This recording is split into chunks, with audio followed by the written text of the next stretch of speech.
Nagsisimula ang kwento habang ang isang misteryosong lalaki ay mabagal na naglalakad hawak ang kanyang mamahaling baril. Isa siyang tanyag na hitman kaya't marami ang nagtatangka na bawiin ang kanyang buhay. Sa loob ng isang madilim na gusali ay anabungan siya ng maraming lalaki at ang kanilang hangarin ay mapatay ang lalaki. Pinaputukan nila ang lalaki ngunit walang kaba niyang hinarap ang mga ito at sinangga ang mga balang pinutok sa kanya gamit ang isang panghampas na bakal. Nagmistulang isang asasin ang lalaki at sinugod niya isa-isa ang bawat kalaban at binawian niya ng buhay ang mga ito. Bukod sa sandata niyang baril ay mayroon din siyang dalang latigo na ginamit din niya upang tapusin ang kanyang mga kalaban.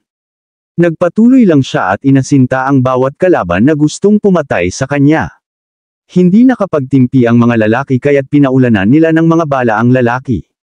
Sa bilis gumalaw ng lalaki ay hindi man lang nila ito natamaan. Gumanti ang lalaki kaya't sa isang iglap ay sabay-sabay na humandusay ang mga lalaki hanggang sa isa na lang sa kanila ang natira.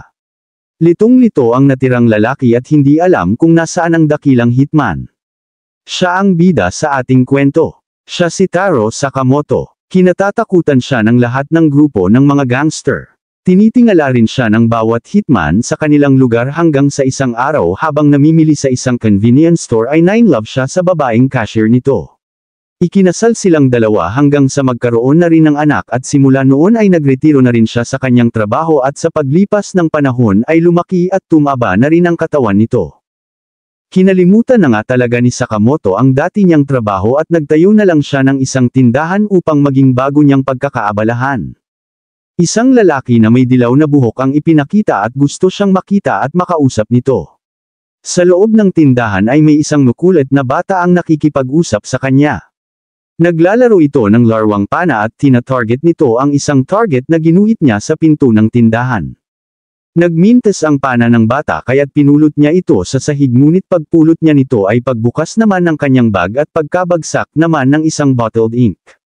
Tumapon ang bottled ink at sakto naman na pumasok ang isang lalaki na nakasuot ng puting pantalon na siya namang pagtama ng ink dito. Sa sobrang inis ng lalaki ay binuhat niya ang bata. Sa kagustuhan na makawala ng bata ay pumalag ito ngunit sa pangalawang pagkakataon ay nalagyan ng ink ang pantalon ng lalaki dahil sa sapatos ng bata. Lalong uminit ang ulo ng lalaki at hindi niya napigilan ang kanyang sarili kaya't inamboan niya ng suntok ang bata. Hindi ito hinayaan ni Sakamoto kaya't mabilis niyang pinigilan ang lalaki.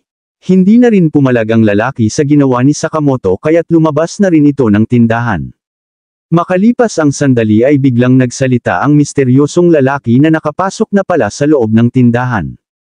Binati niya si Sakamoto dahil sa galing ng ginawang aksyon nito. Hindi na siya nagpaligoy-ligoy pa at nagpakilala na rin siya kay Sakamoto.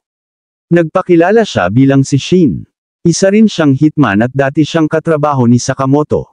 Bukod sa pagiging hitman ay isa rin siyang psychic na may kakayahang basahin ang iniisip ng isang tao.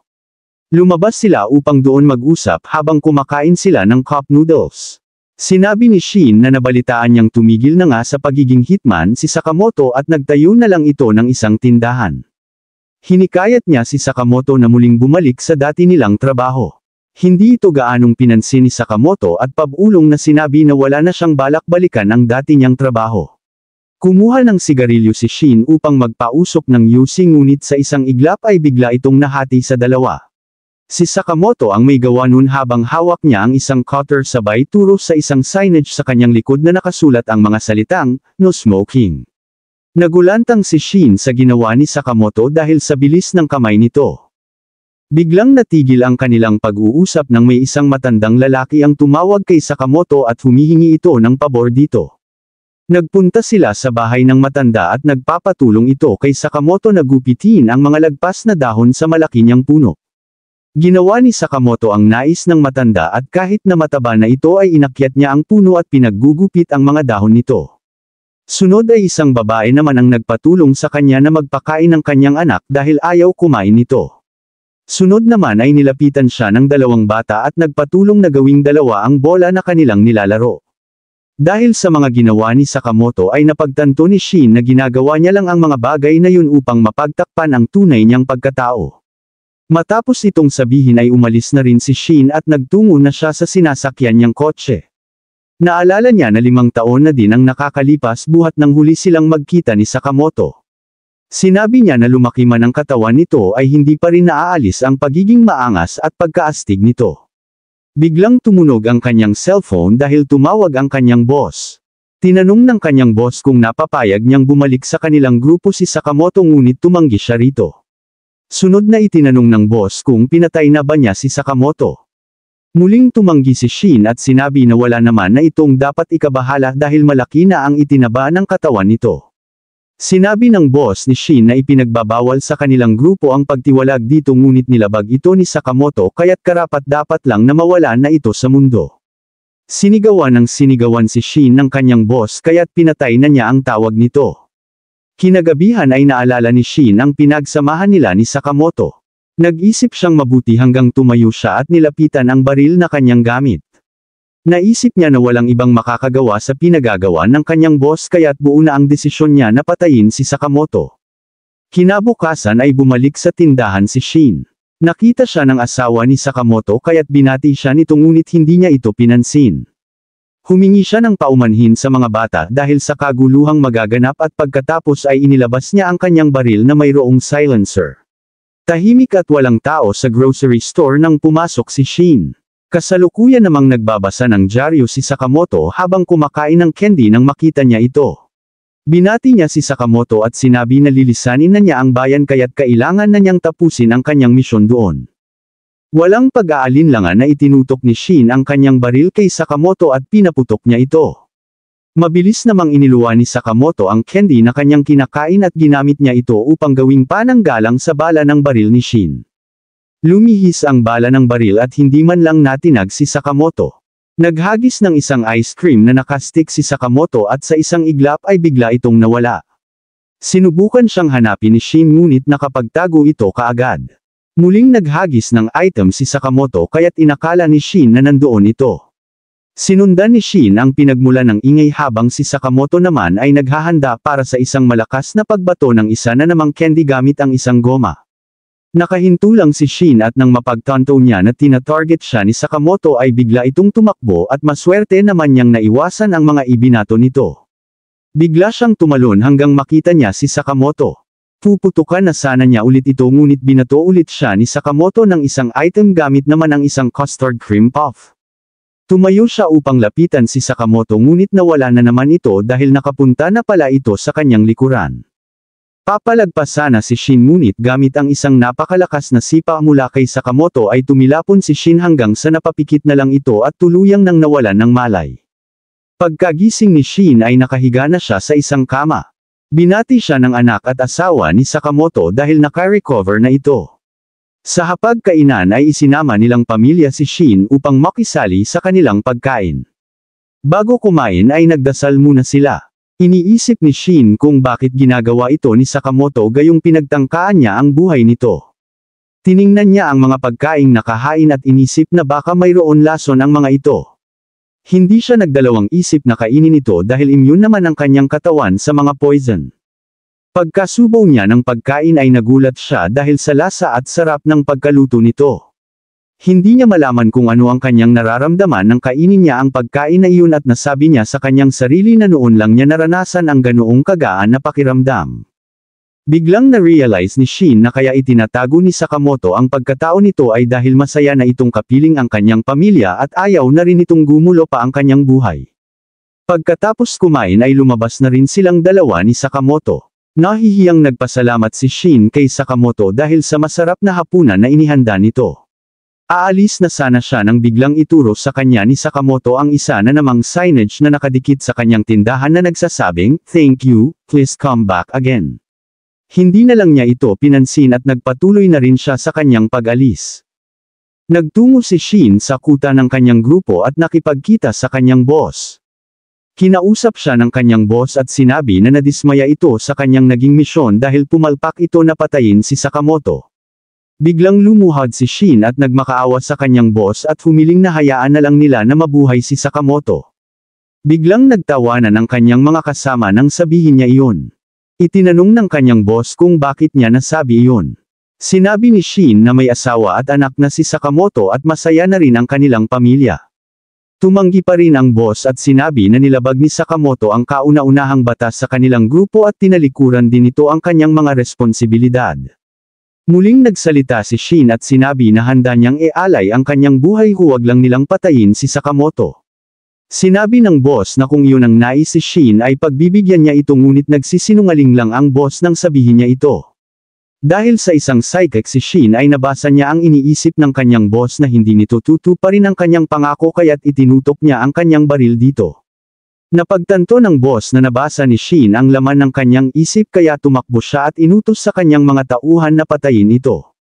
Matapos noon ay nagsimula ng paputukan ng mga tauhan si Shin. Sa kabilang banda naman ay kasalukuyan pa ring gising si Sakamoto at sa hindi pa malamang dahilan ay nalaman niya na nakikipaglaban si Shin sa kanyang mga kasamahan. Gamit ang kanyang computer ay binuksan niya ang sikretong lalagyanan ng kanyang mga itinatagong mga baril at armas. Biglang nagbago ang loob ng tindahan at ipinakita ang mga naggagandahan at mga mamahaling baril na itinatago niya sa loob nito. Pumili siya ng isang sandata at napili niyang gamitin ang isang caliber 45. Bumalik ang eksena kay Shin habang kasalukuyan pa ring itong nakikipagbarilan sa kanyang mga kasama. Isa-isa niyang pinatumba ang mga ito. Nabangan siya ng isang kalaban sa pag-aakalang mahuhuli niya ito, ngunit gulat niya nang biglang nawala si Shin. Mula sa itaas ay binali niya ang leeg ng lalaki, kaya't bumuwal ito at nabitawan ang kanyang baril.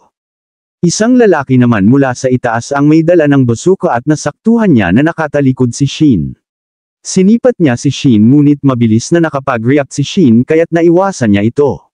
Dumating ang boss kasama ang mga tauhan nito. Nagtaka ang isang lalaki kung bakit hindi nila mahuli si Shin, gayong nag-iisa lang naman ito.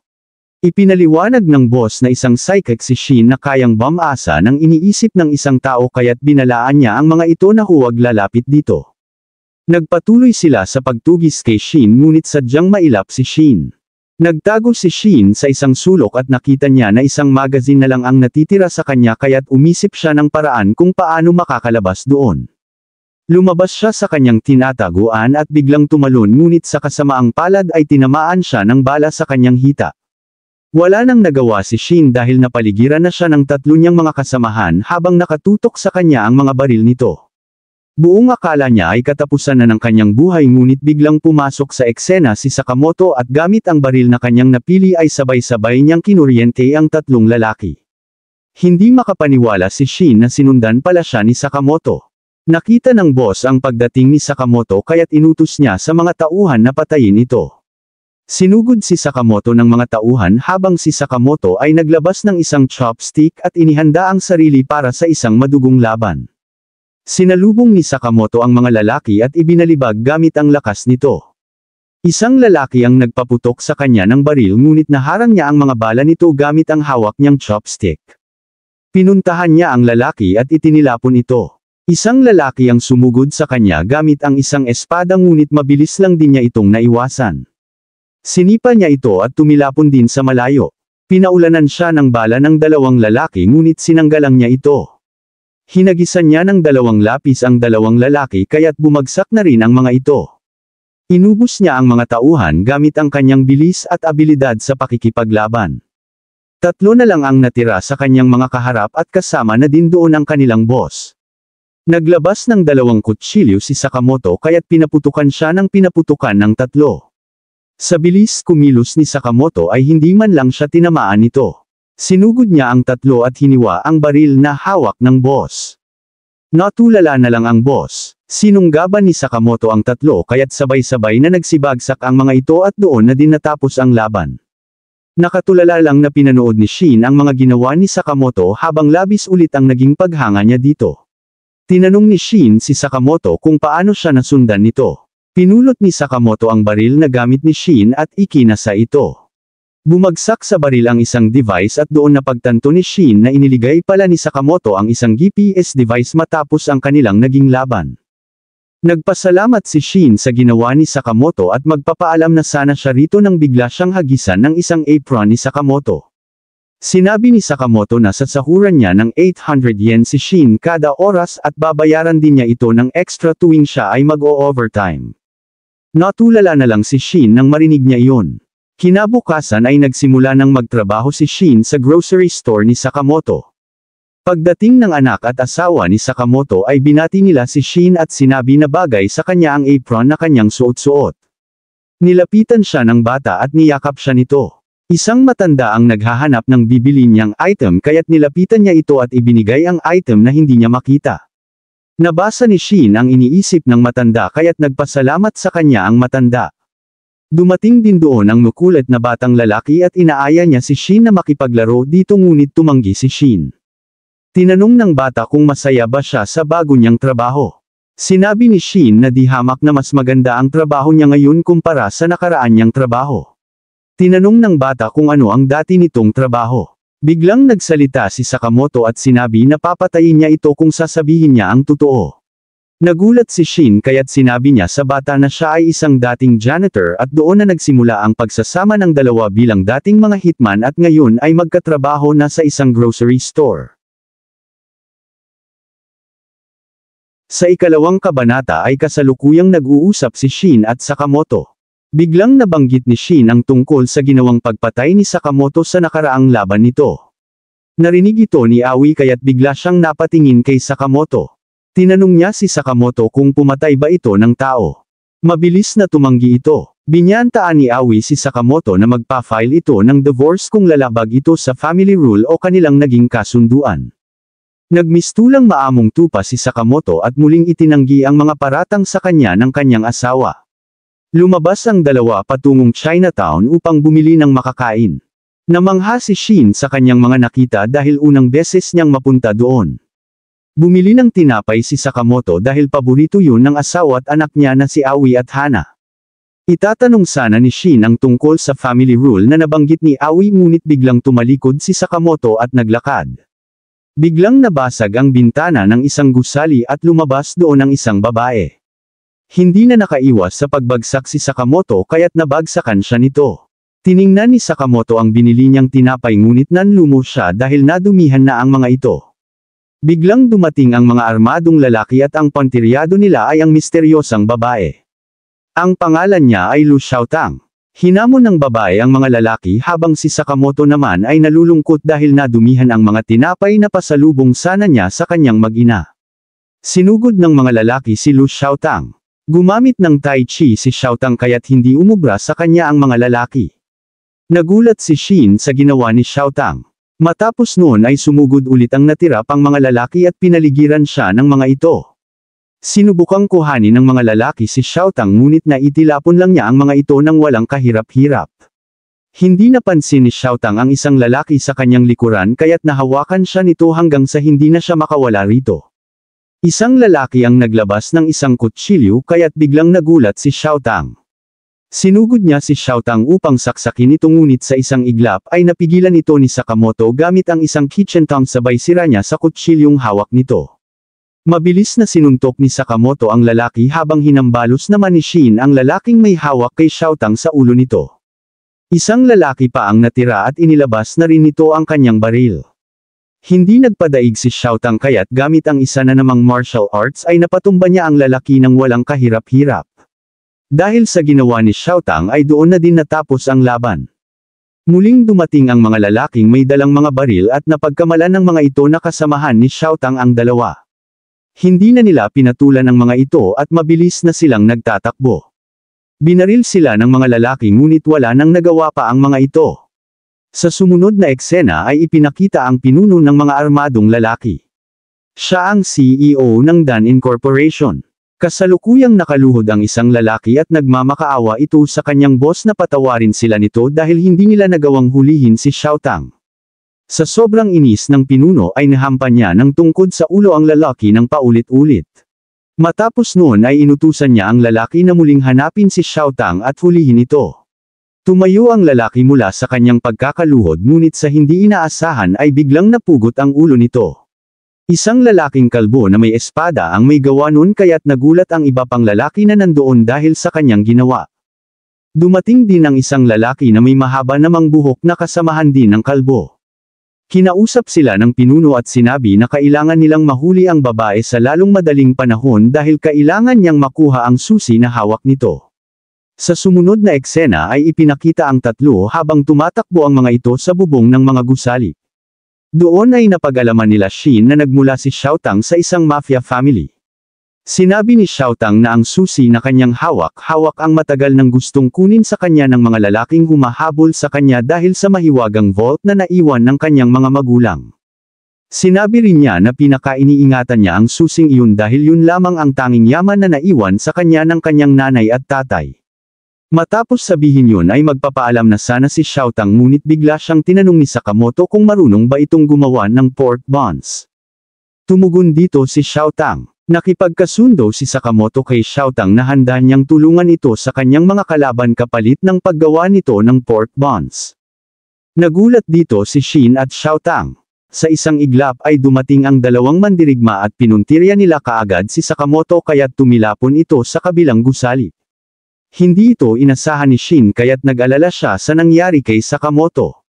Naghanda ang dalawa upang kaharipan ang mga ito. Ipinakilala ni Xiaotang ang dalawang mandirigma bilang sina Sun He at Bacho.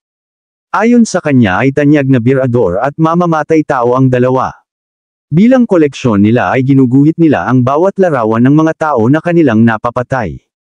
Sinugod ni Shin si Sun He ngunit mabilis niyang nasangga ang suntok nito. Bumalik si Shin sa kanyang kinatatayuan at sinabi na hindi nila ganun kaagad mapapatay si Sakamoto. Sinugod naman ni Bacho si Xiaotang at akmang pupugutan ng ulo ito ngunit biglang dumating si Sakamoto at hinampas niya si Bacho sa ulo nito. Sa lakas ng impact ay nawasak ang buong rooftop ng gusali.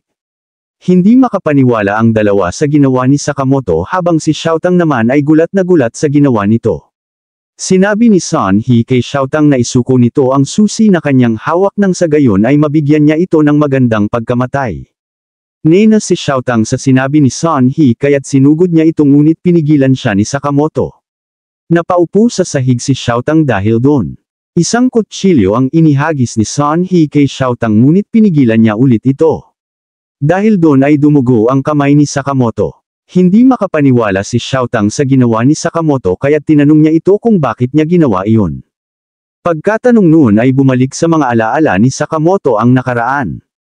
Isang malamig na gabi ay nagkita sila ni Aoi ngunit nagalit ito sa kanya dahil may dugo ang muka at mga kamay nito. Ipinaliwanag ni Sakamoto na kailangan niyang pumatay nang sa gayon ay maibili niya ito ng regalo. Hindi pa rin ito nagustuhan ni Aoi kaya't nagpaalam siya kay Sakamoto at tumalon sa gusali na kanilang kinatatayuan.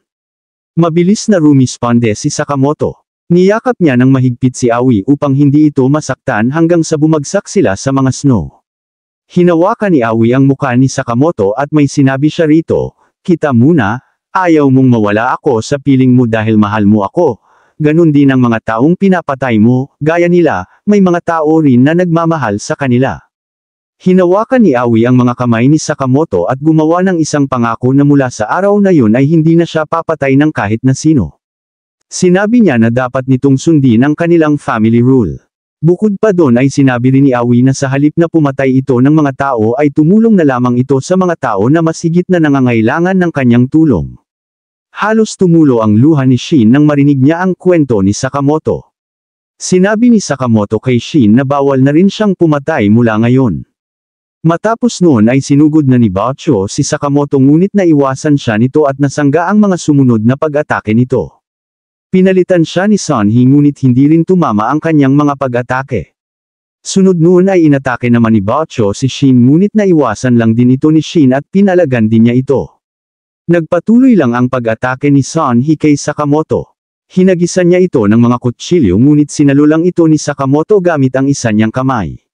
Namangha ang dalawa kay Sakamoto dahil sa ipinamalas na mga galaw nito. Pumorma silang dalawa at inihanda ang sarili para sa isang malakas na pag-atake.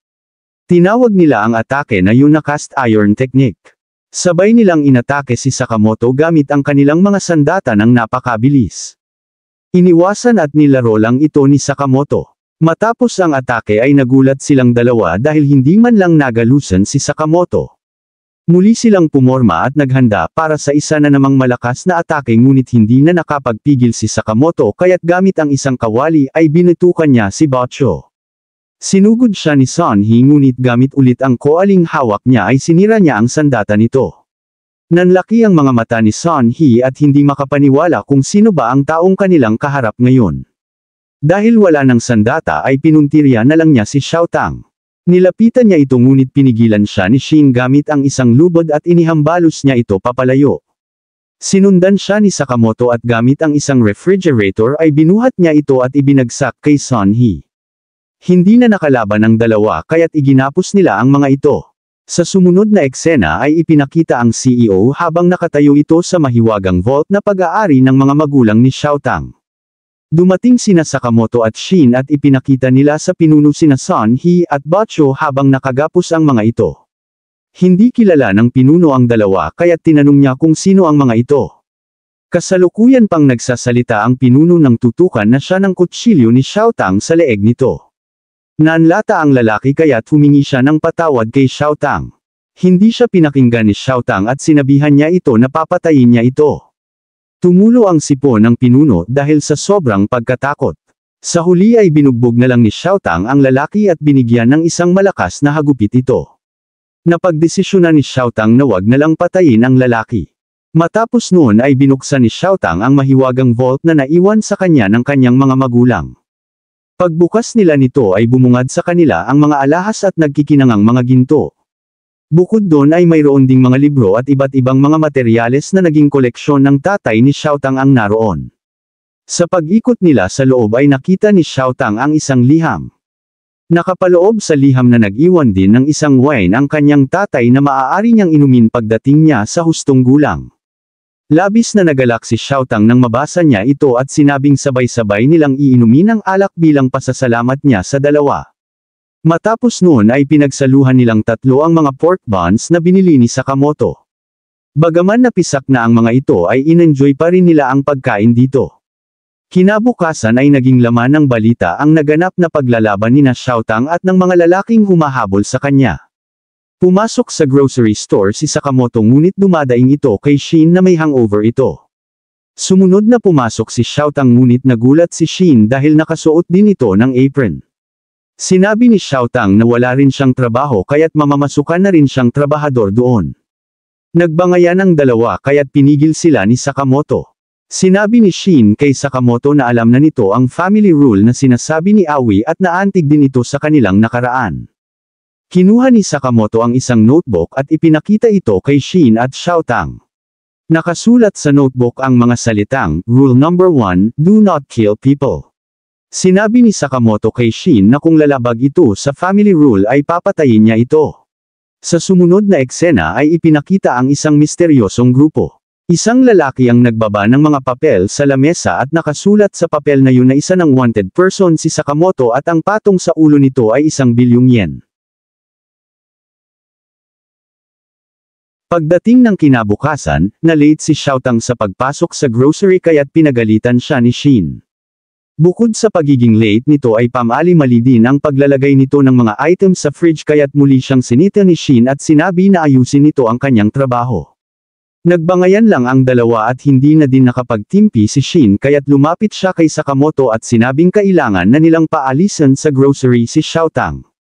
Hindi muna ito pinansin ni Sakamoto. Maya-maya ay sinabi niya sa dalawa na kailangan nilang maging mahinahon sa trabaho at sinabihan din niya si Xiaotang na huwag na ulit itong malilate sa pagpasok. Tumayo si Sakamoto at sinabing simulan na ulit nila ang pagtatrabaho. Nagulat ang dalawa dahil parang may kakaiba sa pagsasalita ni Sakamoto. Maya-maya ay pumasok sa grocery ang isa pang Sakamoto. Nagaluntang ang dalawa at hindi makapaniwala sa kanilang nakita. Naglakad ang pangalawang Sakamoto patungo sa kanyang upuan at nagbasa ito ng dyaryo. Sumunod sa kanya ang isa pang Sakamoto. Habang busy sa pagbabasa ay sinaksak ng unang Sakamoto ang pangalawang Sakamoto ngunit mabilis lang na nakaiwas ito.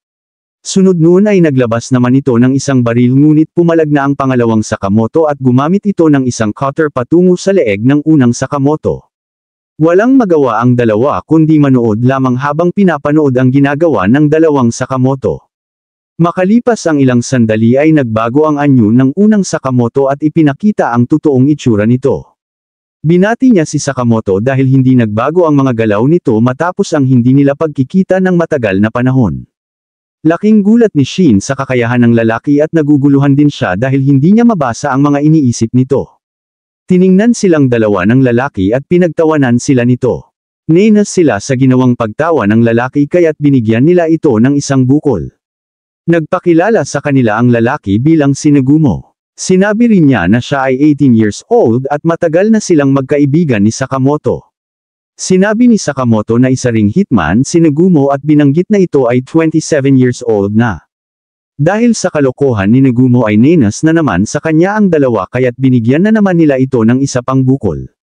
Itinali din nila si Nagumo at habang nakatali ito ay binanggit niya sa tatlo na mayroon ng patong ang ulo ni Sakamoto na nagkakahalaga ng 1 bilyong yen. Sinabi niya na ang kumpanya ng JAA ang naglabas nito.